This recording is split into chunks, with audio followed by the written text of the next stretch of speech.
الحمد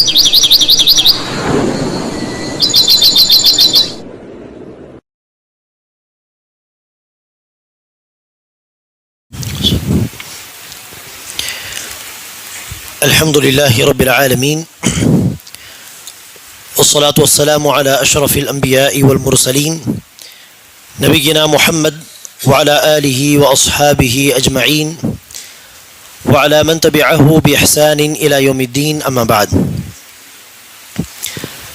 கணிதற்குரிய சகோதர சகோதரிகளே, சென்ற தர்ஸில் ஜுலைபீப் ரதியல்லாஹு அன் அவர்கள் தொடர்பாக ஒரு சம்பவத்தை பார்த்தோம்.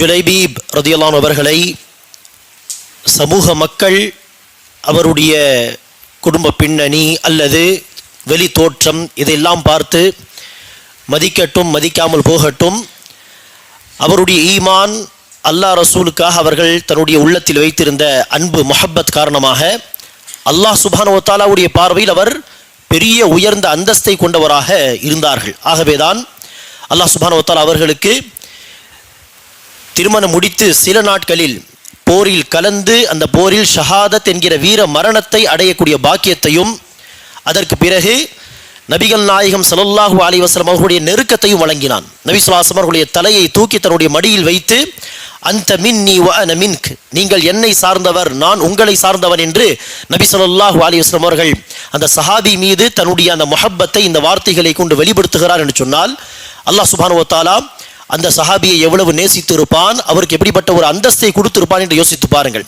பிற சஹாபா அவரை பார்த்து எனக்கு அந்த வாய்ப்பு கிடைத்திருக்க கூடாதா, நான் கொல்லப்பட்டு என்னுடைய தலையை தூக்கி ரசூல் அவர்கள் தன்னுடைய மடியில் வைத்து இந்த வார்த்தைகளை சொல்லியிருக்க கூடாதா என்று யோசிக்கும் அளவிற்கு. ஆகவே தான் அன்பானவர்களே, மக்களுடைய பார்வையில் ஒருவர் மதிப்பிற்குரியவராக இருப்பது இல்லாமல் போவது முக்கியம் கிடையாது. அல்லாஹுடைய பார்வையில் ஒருவர் சிறந்தவராக இருக்க வேண்டும், அல்லாஹுடைய பார்வையில் ஒருவர் மதிப்பிற்குரியவராக இருக்க வேண்டும் என்பதுதான் மிக முக்கியமானது என்கிற ஒரு பாடம் இந்த சம்பவம் நமக்கு தருகிறது. அடுத்தபடியாக அன்பானவர்களே, இன்றைய இந்த சபையில் நாம் இன்ஷா அல்லாஹ் ஒரு சஹாபிய பெண்மணியை குறித்து சில முக்கியமான விஷயங்களை தெரிந்து கொள்வோம். இன்று நாம் பார்க்க இருக்கும் சஹாபிய பெண்மணி தான் உம்மு சுலைம் ரதியல்லாஹு அன்ஹா அவர்கள். உம்மு சுலைம் ரதியல்லாஹு அன்ஹா யாரு? அனஸ் ரதியல்லாஹு அன்ஹு அவர்களுடைய தாயார்.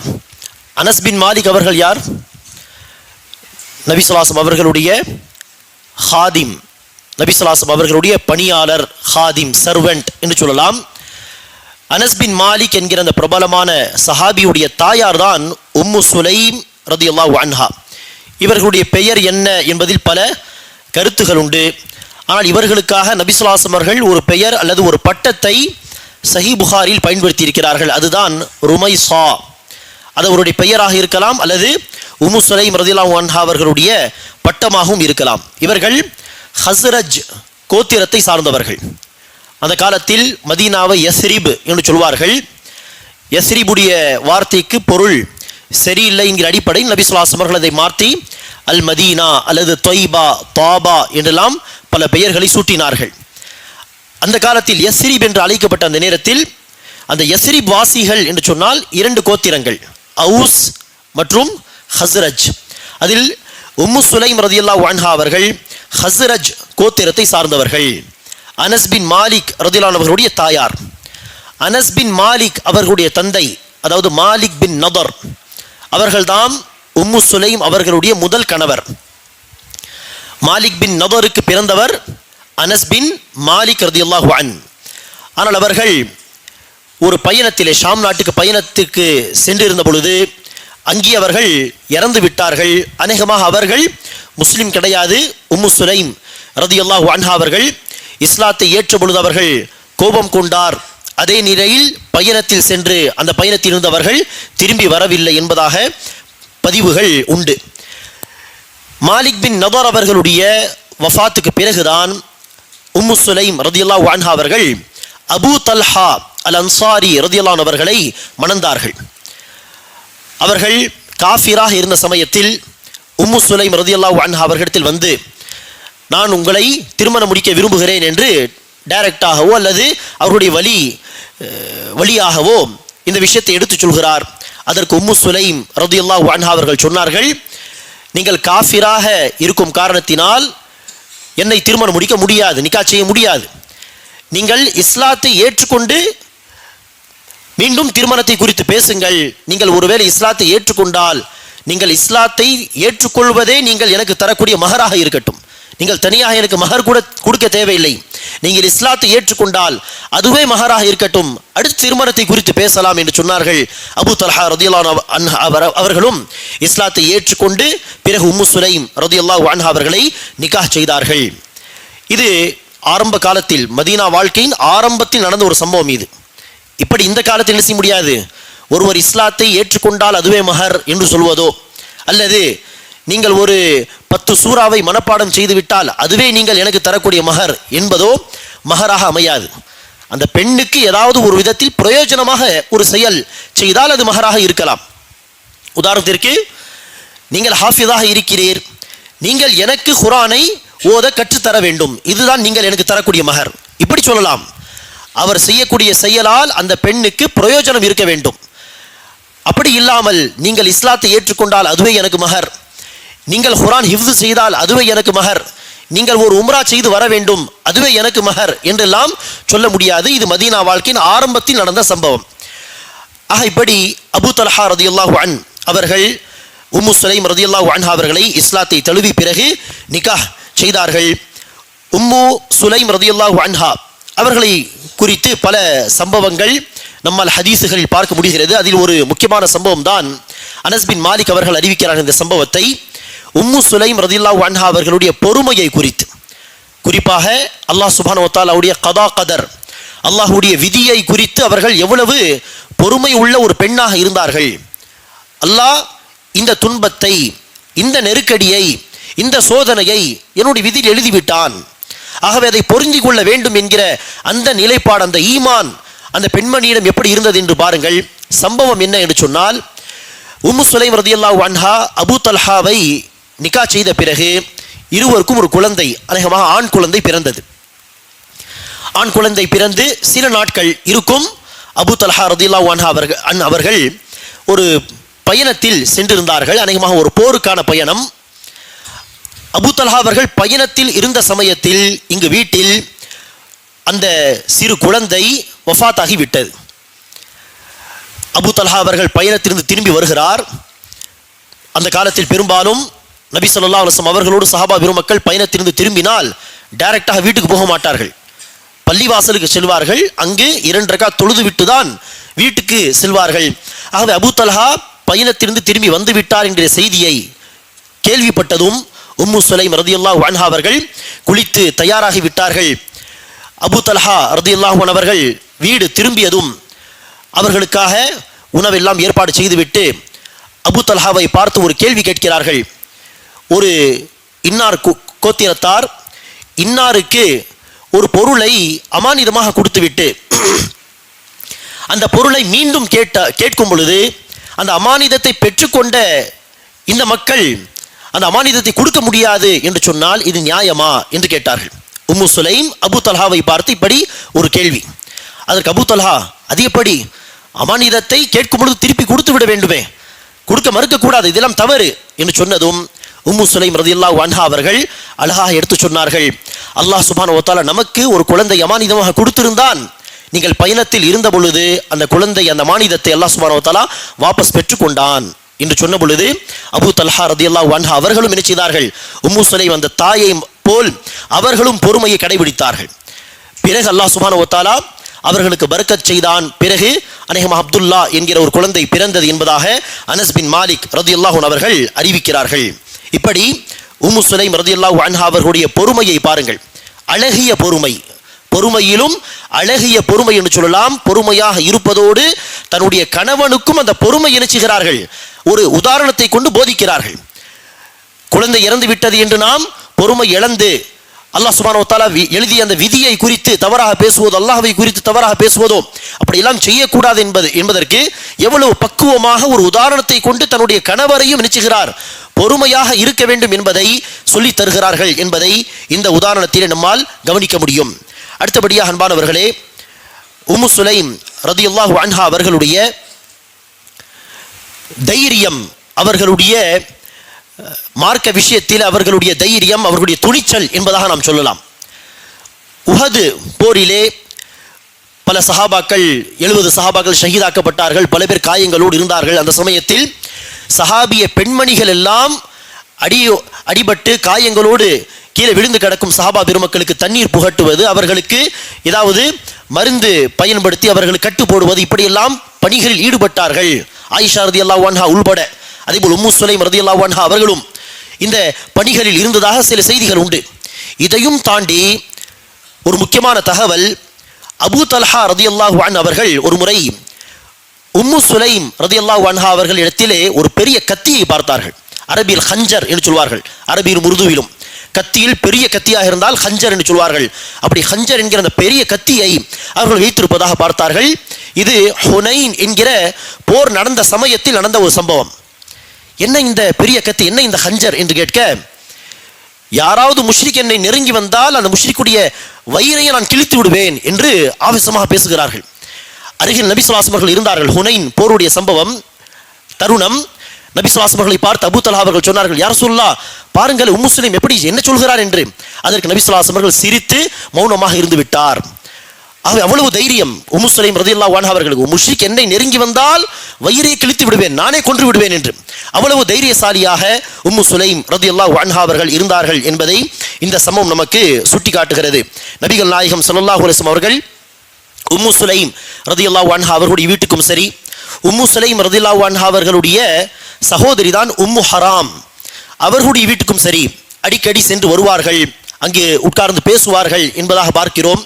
அநேகமாக இந்த இருவரும், உம்மு ஹராம் மற்றும் உம்மு சுலைம் இருவரும் நபி ஸல்லல்லாஹு அலைஹி வஸல்லம் அவர்களுடைய பால்குடி சித்திகளாக இருந்தார்கள் என்பதாக பல அறிஞர்கள், ஹாஃபிஸ் இப்னு ஹஜர், இப்னு அப்துல் பர் போன்ற பல அறிஞர்கள் பதிவு செய்திருக்கிறார்கள். காரணம், நபி ஸல்லல்லாஹு அலைஹி வஸல்லம் அவர்களுடைய தாயுடைய ஊர் மதீனா தான். ரசூலுல்லாஹி ஸல்லல்லாஹு அலைஹி வஸல்லம் அவர்களுடைய தாய் ஆமினாவுடைய சொந்த ஊர் மதீனா தான். ஆகவே ரசூலுக்கும் மதீனாவுக்கும் ஏற்கனவே தொடர்புகள் உண்டு. அந்த வழியாக உம்மு ஹராமும் உம்மு சுலைமும் நபி ஸல்லல்லாஹு அலைஹி வஸல்லம் அவர்களுடைய பால்குடி சித்திகளாக இருக்கலாம் என்பதாக பல அறிஞர்கள் சொல்கிறார்கள். ஏதோ ஒரு உறவு நிச்சயமாக இருந்தது. என்ன உறவு?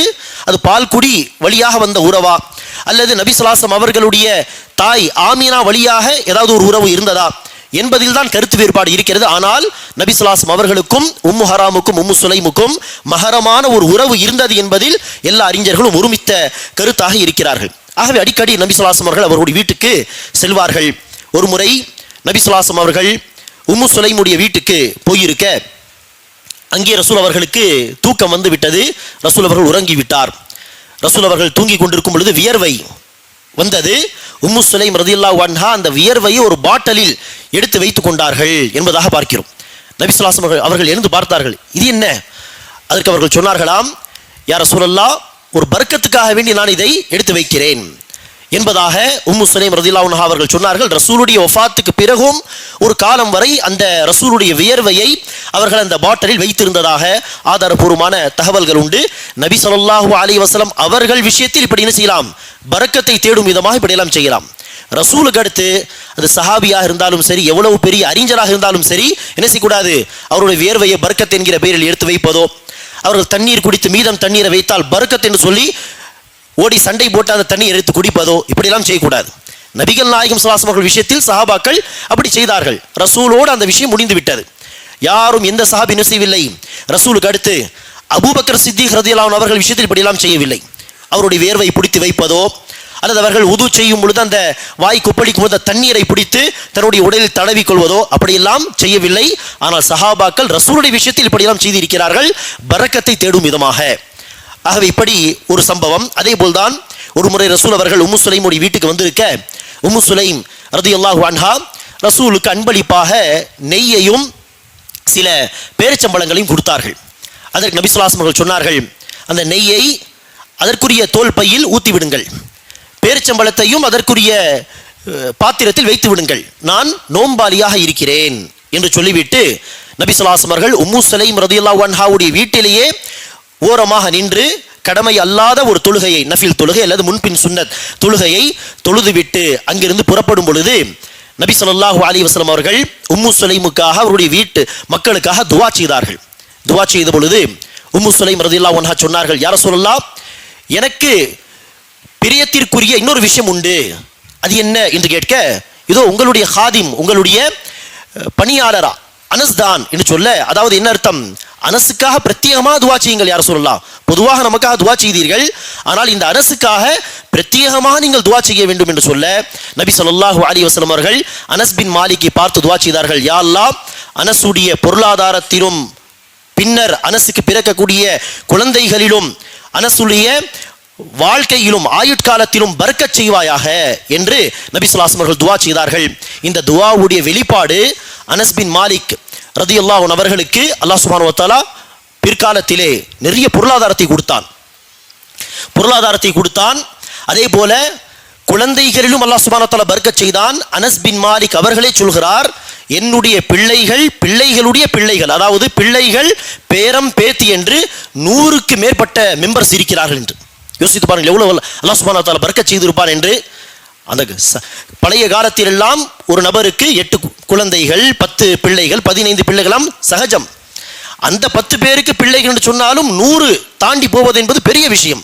ஆனால் அனஸ் பின் மாலிக் அவர்கள் சொல்கிறார்கள், எனக்கு அல்லாஹ் சுப்ஹானஹு வ தஆலா என்னுடைய குழந்தைகளில் பரக்கத் செய்தான், என்னுடைய பிள்ளைகள் பிள்ளைகளுடைய பிள்ளைகள் என்று 100க்கு மேற்பட்ட மக்கள் இருக்கிறார்கள்.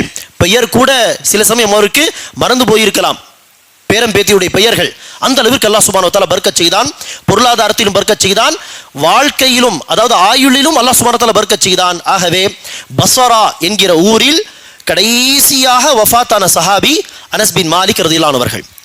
ஹிஜ்ரி 93 ஹிஜ்ரி 93 என்று சொன்னால் நபி ஸல்லல்லாஹு அலைஹி வஸல்லம் அவர்கள் ஹிஜ்ரத் செய்து மதீனாவுக்கு வந்த பொழுது அனஸ் பின் மாலிக் 10 வயது சிறுவராக இருந்த பொழுதுதான் உம்மு சுலைம் ரலியல்லாஹு அன்ஹா தன்னுடைய மகன் அனஸை ரசூலிடம் அழைத்து வந்து சொன்னார்கள், யா ரசூலல்லாஹ், இதோ அனஸ் என்னுடைய மகன், இவனை தன்னோடு நீங்கள் வைத்துக் கொள்ளுங்கள், அனஸ் உங்களுக்கு ஹித்மத் செய்வான், பணிவிடைகள் செய்வான், உங்களோடு இருக்கட்டும், நீங்கள் தர்பியத்து செய்யுங்கள் என்று விட்டு போனதுதான். 10 வருடங்கள் அனஸ் பின் மாலிக் அதிகமாக ரசூலோடு இருப்பார், ரசூலுடைய வேலைகளை செய்வார், ரசூலுடைய தர்பியத்துக்கு கீழ் அவர்கள் 10 வருடங்கள் வாழ்ந்தார்கள். ஆகவே ரசூல் அவர்கள் ஹிஜ்ரத் செய்து வந்த பொழுது ஹிஜ்ரி 1க்கு அனஸ் பின் மாலிக் 10 வயது சிறுவர் என்று சொன்னால் 93 ஹிஜ்ரியில் அவர்கள் வஃபாத் ஆனார்கள் சொன்னால் 103 வயசு அனஸ் பின் மாலிக் அவர்களுக்கு. ஆகவே ரசூல் அவர்களுடைய துஆவுக்கு ஏற்ப அல்லாஹ் அவர்களுடைய ஆயுட்காலத்திலும் பரக்கத் செய்தான், அவர்களுடைய பிள்ளைகளிலும் அல்லாஹ் பரக்கத் செய்தான், அவர்களுடைய பொருளாதாரத்திலும் பரக்கத் செய்தான். எந்த அளவிற்கு என்றால் பொருளாதாரத்தில் பரக்கத் என்பதற்கு ஒரு உதாரணம் ஞாபகம் வந்தது. அனஸ் பின் மாலிக் ரலியல்லாஹு அன்ஹு அவர்களுடைய ஒரு அடிமைதான் சீரீன் என்பவர். சீரீன் என்பவருடைய மகன் முஹம்மத் பின் சீரீன் மிகப்பெரிய மார்க் அறிஞர், மிகப்பெரிய முஹத்திஸ். கனவுகள் சொன்ன உடனே அதற்கு விளக்கங்கள் சொல்லக்கூடிய ஒரு அறிஞராக அந்த காலத்தில் இருந்தார்கள். சில அறிஞர்கள் இந்த விஷயத்தை பதிவு செய்கிறார்கள். முஹம்மத் பின் சீரீனுக்கு அடிமை, சீரீன் என்கிற ஒரு அடிமையுடைய மகன் முஹம்மதுக்கு இப்படிப்பட்ட ஒரு அறிவாற்றலை, கல்வி ஞானத்தை அல்லாஹ் சுப்ஹானஹு வ தஆலா கொடுத்தான் என்று சொன்னால் அதுவும் ஒரு வகையிலே அனஸ் பின் மாலிக்குக்காக ரசூல் செய்த துஆ உடைய பர்க்கத்தாக இருக்கலாம். காரணம், முஹம்மத் பின் சீரீன் அவர்கள் சீரீனுடைய மகன். சீரீன் அனஸ் பின் மாலிக்குடைய பொருளாதாரம், அடிமை என்று சொன்னால் என்ன, பொருளாதாரத்தின் ஒரு பகுதி, அவர்களுடைய உரிமையில் இருந்தவர். ஆகவே இப்படி நபி ஸல்லல்லாஹு அலைஹி வஸல்லம் அவர்களுடைய துஆவுடைய பர்க்கத், அனஸ் பின் மாலிக் அவர்கள் இத்தனை அல்லாஹ்வுடைய பர்க்கத்துகளை தன்னுடைய வாழ்க்கையில் அனுபவித்தார்கள் என்பதை பார்க்கிறோம். ஆகவே இப்படி நபி ஸல்லல்லாஹு அலைஹி வஸல்லம் அவர்களுக்கும் உம்மு சுலைமுடைய ஃபேமிலி அனஸ் பின் மாலிக் உம்மு சுலைம் அவர்களோடு இப்படிப்பட்ட தொடர்புகள் இருந்தன. அன்பானவர்களே, உம்மு சுலைம் அவர்களுடைய இன்னொரு முக்கியமான சம்பவம் தான் எல்லோருக்கும் தெரிந்த சம்பவம். ஒரு முறை நபி ஸல்லல்லாஹு அலைஹி வஸல்லம் அவர்களுடைய சபையில் ஒரு நபர் வருகிறார், அநேகமாக ஒரு பிரயாணி, ஒரு பயணி வந்து யாராவது உபசரிக்க முடியுமா என்று கேட்கிறார். நபி ஸல்லல்லாஹு அலைஹி வஸல்லம் அவர்கள் தான் இத்தகைய விஷயங்களில் முந்தி செல்பவர். ஆனால் அந்த நேரத்தில் ரசூல் ஸல்லல்லாஹு அலைஹி வஸல்லம் அவர்களுக்கே வீட்டில் சாப்பிடுவதற்கு எதுவும் இல்லை, வசதி இல்லை.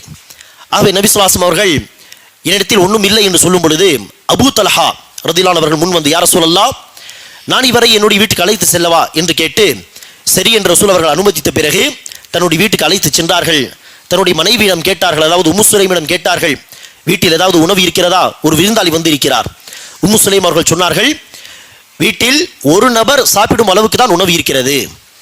அதற்கு அபூ தல்ஹா ரதியல்லாஹு அவர்கள், சரி பிள்ளைகளை எல்லாம் படுக்க வைத்து பிறகு நான் அந்த விருந்தாளை அழைத்து வருகிறேன், உணவு அருந்த உட்காரும் பொழுது நான் விளக்கை அணைத்து விடுகிறேன், அந்த உணவை ஒரு நபருடைய உணவை அந்த விருந்தாளி கொடுத்து விடலாம், அடுத்து நான் ஏதோ கூட உட்கார்ந்து சாப்பிடுவது போல் நடித்து பிறகு அந்த விளக்கை ஆன் செய்து விடுகிறேன் என்று பேசிவிட்டு அந்த விருந்தாளை அழைத்து வந்தார்கள். அதே போல் இருந்த உணவை எல்லாம் அந்த விருந்தாளி கொடுத்துவிட்டு அந்த பிரயாணி கொடுத்துவிட்டு அவர்கள் சாப்பிடாமல் என்ன செய்தார்கள், பசியோடு தூங்கினார்கள். காலையில் அவர்கள் எழுந்து வரும் பொழுது நபி ஸல்லல்லாஹு அலைஹி வஸல்லம் அவர்கள் அபூ தல்ஹாவை பார்த்து சொல்கிறார்கள், அல்லாஹ் சுப்ஹானஹு வ தஆலா உங்களை புகழ்ந்து வசனத்தை இறக்கி வைத்தான். அந்த வசனத்தில் அல்லாஹ் சுப்ஹானஹு வ தஆலா சொல்லுவதாவது, وَيُؤْثِرُونَ عَلَى أَنفُسِهِمْ وَلَوْ كَانَ بِهِمْ خَصَاصَةٌ وَمَنْ يُوقَ شُحَّ نَفْسِهِ فَأُولَٰئِكَ هُمُ الْمُفْلِحُونَ. அல்லாஹ் சுப்ஹானஹு வ தஆலாவுடைய சில நல்லடியார்கள் எப்படியும் இருக்கிறார்கள் என்று சொன்னால், அவர்களுக்கு வறுமை, அவர்களுக்கு சாப்பிடுவதற்கு உணவு இல்லை என்று சொன்னாலும் அவர்கள் பிறருக்கு என்ன செய்கிறார்கள், முன்னுரிமை தருகிறார்கள், பிறருக்கு முன்னுரிமை தருகிறார்கள். இப்படி யார் அல்லாஹ் சுப்ஹானஹு வ தஆலா யாரை கஞ்சத்தனத்தை விட்டு பாதுகாத்து விடுகிறானோ அவர்கள்தான் உண்மையான வெற்றியாளர்கள் என்பதாக அல்லாஹ் சுப்ஹானஹு வ தஆலா அபூ தல்ஹாவையும் அவருடைய மனைவியையும் புகழ்ந்துதான் இந்த வசனத்தை இறக்கி வைத்தான் என்பதாக நபி ஸல்லல்லாஹு அலைஹி வஸல்லம் அவர்கள் குறிப்பிட்டார்கள். அநேகமாக அபூ தல்ஹா அன்சாரி இந்த சஹாபி ஒரு கட்டத்தில் ஏழையாகவும் பிற்காலத்தில் பணக்காரராகவும் மாறி இருக்கலாம். காரணம், இப்படியும் ஒரு சம்பவம் உண்டு. அதே நேரத்தில் பைருஹா என்கிற ஒரு தோட்டத்தை நினைச்சார்கள், சதகாவாக கொடுத்தார்கள். அப்படியும் ஒரு சம்பவம் உண்டு. ஆகவே ஒரு காலத்தில் ஏழையாக இருந்து அல்லாஹ் சுப்ஹானஹு வ தஆலா பரக்கத் செய்து ஒரு காலத்தில் பணக்காரராக மாறி பைருஹா என்கிற தோட்டத்துக்கே ஒரு எஜமானாக கூட அவர்கள் இருந்திருக்கலாம், அல்லாஹு அலம். ஆகவே பைருஹா தோட்டத்தை சதகாவாக கொடுத்த சம்பவமும் இவர்களுடைய கணவர் அபூ தல்ஹா அன்சாரி தொடர்பாக வரக்கூடிய சம்பவம் தான் அநேகமாக. இறுதியாக அன்பானவர்களே, இப்படிப்பட்ட இந்த பெண்மணி உம்மு சுலைம் ரதியல்லாஹு அன்ஹா அவர்களுக்கு அவர்களுடைய ஈமான், அவர்களுடைய அமல், அவர்களுடைய குர்பானி, அவர்களுடைய உழைப்புகள் அனைத்தையும் அடிப்படையாக வைத்து இந்த உலகத்தில் வைத்தே அல்லாஹ் அவர்களுக்கு சொர்க்கத்தின் நற்செய்தியும் சொன்னான். பெரும்பாலும் நாம் என்ன கேள்விப்படுவோம், 10 சொர்க்கத்தின் நற்செய்தி சொல்லப்பட்ட சஹாபாக்கள், 10 சஹாபாக்கள், 10 சஹாபாக்கு மாத்திரம்தான் ரசூல் அவர்கள் சொர்க்கத்தின் நற்செய்தி சொல்லவில்லை. அந்த 10 சஹாபாவுடைய பெயர் ஒரே ஹதீஸில் வருகிறது. அபூபக்கர் ஃபில் ஜன்னா, உமர் ஃபில் ஜன்னா, உஸ்மான் ஃபில் ஜன்னா, அலி ஃபில் ஜன்னா என்று ஒரே ஹதீஸில் 10 சஹாபாவுடைய பெயர்கள் சொல்லி ரசூல் அவர்கள் நற்செய்தி சொன்னார்கள். ஆகவேதான் சொர்க்கத்தின் நற்செய்தி சொல்லப்பட்ட 10 சஹாபா என்று பிரபலமாக பேசப்படுகிறது. மற்றபடி இந்த 10 சஹாபா போக பல சஹாபாவுக்கு ரசூல் அவர்கள் இந்த உலகத்தின் செய்திருக்கிறார், சொர்க்கத்தின் நற்செய்தி டைரக்டாக சொல்லியிருக்கிறார்கள். அப்படிப்பட்ட சஹாபாக்களில் ஒருவர்தான் உம்மு சுலைம் ரதியல்லாஹு அன்ஹா அவர்கள். நபி ஸல்லல்லாஹு அலைஹி வஸல்லம் அவர்கள் சொல்கிறார்கள், நான் தன்னை சொர்க்கத்தில் சுற்றி வருவதாக பார்த்தேன். அநேகமாக கனவில் பார்த்திருக்கலாம். நபி ஸல்லல்லாஹு அலைஹி வஸல்லம் சொல்கிறார்கள், நான் சொர்க்கத்தில் இருப்பதாக தன்னை நான் பார்த்தேன். அவ்வாறு பார்க்கும் பொழுது சொர்க்கத்தின் நான் ருமைசாவை கண்டேன், அபூ தல்ஹாவுடைய மனைவி ருமைசாவை நான் பார்த்தேன் என்பதாக சொல்லிவிட்டு அதற்கு அடுத்துதான் ரசூல் அவர்கள் சொல்வார்கள், அதே போல எனக்கு முன்னால் காலடி ஓசை நான் உணர்ந்தேன். யாருடைய சப்தம் இது என்று கேட்க, இது பிலாலுடைய சப்தம் என்பதாக எனக்கு சொல்லப்பட்டது. அதற்கடுத்து நபி ஸல்லல்லாஹு அலைஹி வஸல்லம் அவர்கள் ஒரு கோட்டை அல்லது அரண்மனையை பார்த்தார்கள். இது யாருக்குரியது என்று கேட்டேன். அதற்கு இது உமர் பின் கத்தாபுக்குரிய கோட்டை என்பதாக சொல்லப்பட்டது. சரி, அங்கு நுழைந்து உள்ளே என்ன இருக்கிறது என்று பார்க்கலாம் என்று நான் நாடினேன். ஆனால் அங்கு ஒரு பெண்மணி இருந்தார்கள். இந்த பெண் யார் என்று கேட்க, இது உமருடைய மனைவி என்று சொல்லப்பட்டது. ஆகவே உமர் பின் கத்தாபுடைய ரோஷம் எனக்கு ஞாபகம் வந்தது.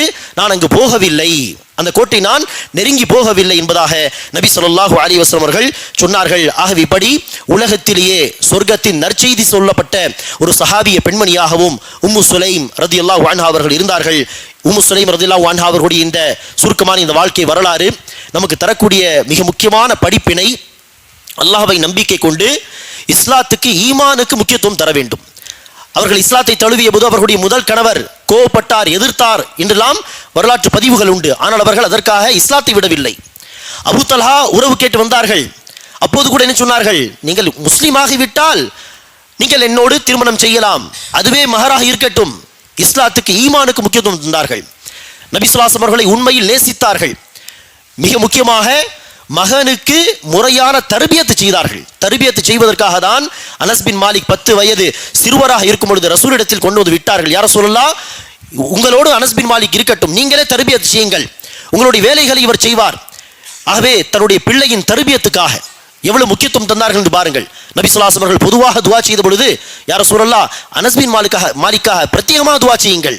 ஆகவே பிள்ளைகளுடைய ஆகிரத்துக்காக வேண்டி கவலைப்படுவது, ஆகிரத்தில் அவர்கள் வெற்றி பெற வேண்டும் என்பதற்காக இந்த உலகத்தில் அவர்களுக்கு சரியான தர்பியத்து செய்வது, இஸ்லாத்தின் முறைப்படி தர்பியத்து செய்வது என்கிற மிக முக்கியமான பாடத்தை உம்மு சுலைம் ரலியல்லாஹு அன்ஹா அவர்கள் ஒவ்வொரு பெற்றோருக்கும், குறிப்பாக பெண்களுக்கு அந்த பாடத்தை சொல்லி தருகிறார்கள். அல்லாஹ் சுப்ஹானஹு வ தஆலா நம் அனைவருக்கும் இத்தகைய வரலாறை படித்து படிப்பினை பெற்று அதுக்கேற்ப வாழக்கூடிய பாக்கியத்தை தருவானாக.